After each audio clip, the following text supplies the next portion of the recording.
I want you to picture this scene with me. It's a hot, sticky day outside of Huntsville, Alabama.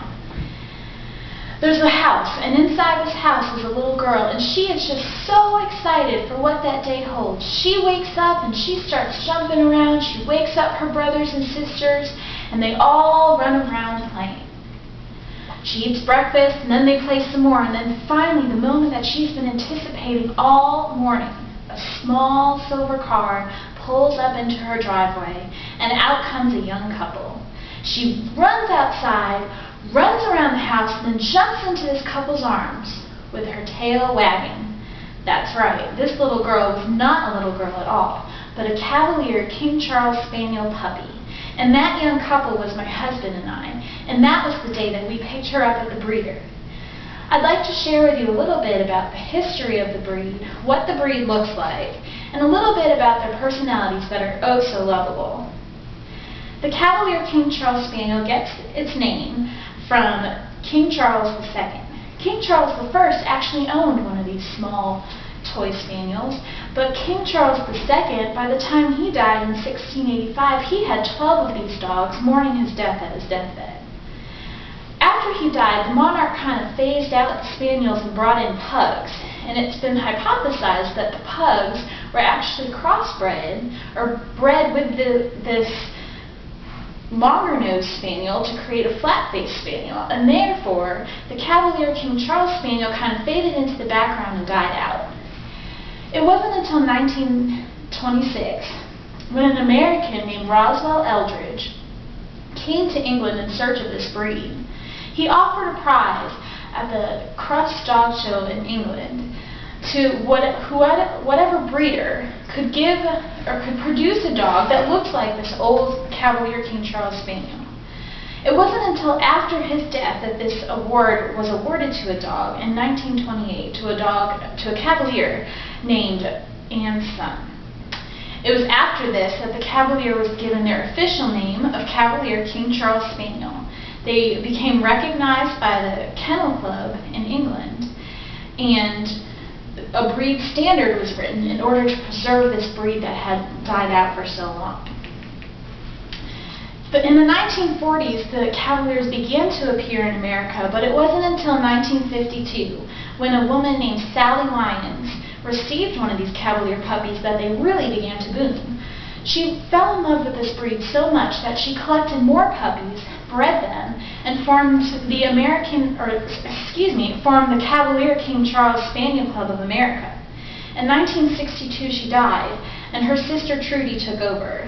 But it wasn't until 1992 that the American Kennel Club recognized this breed. In 1996, a male Cavalier won Best in Show at an AKC-sanctioned dog show in Little Rock, Arkansas. In 1997, a female Cavalier placed 4th in the toy category of the Westminster Dog Show. These two events really helped to place the Cavaliers on the map in the United States. I'd like to share a little bit with you about what the breed looks like. They come in 4 colors. The first color is a Blenheim. This is tan and white. And some of them have a spot on top of their head, which is called a Blenheim spot or a kiss spot. And this is really a desired marking for this particular color. The second color is a ruby, which is a rich red color. The third color is a tricolor, which is white, black, and brown.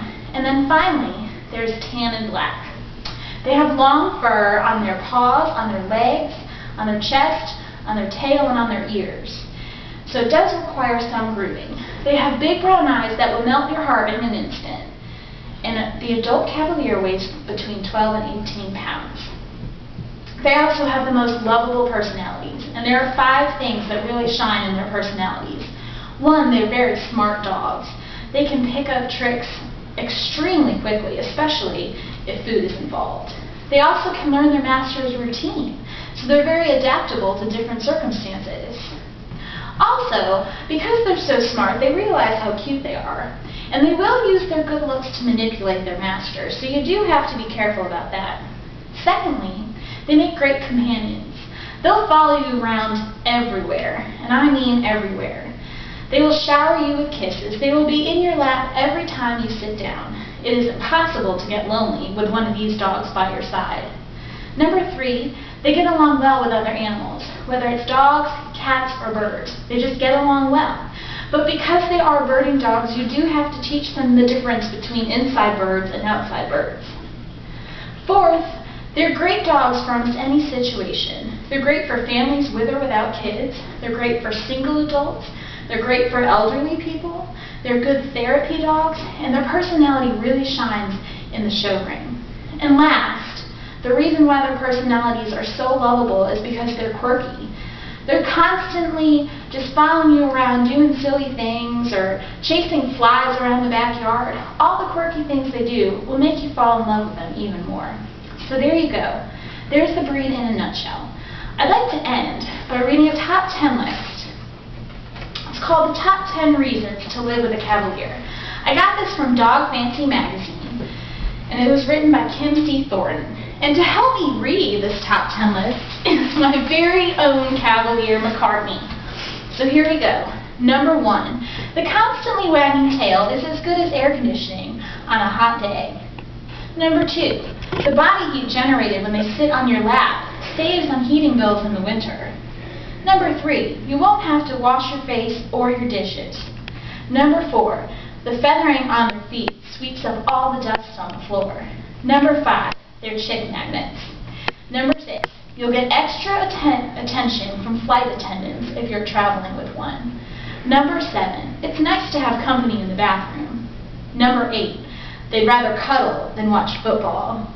Number 9, petting one will lower your blood pressure. And 10, the number 1 reason to live with a Cavalier.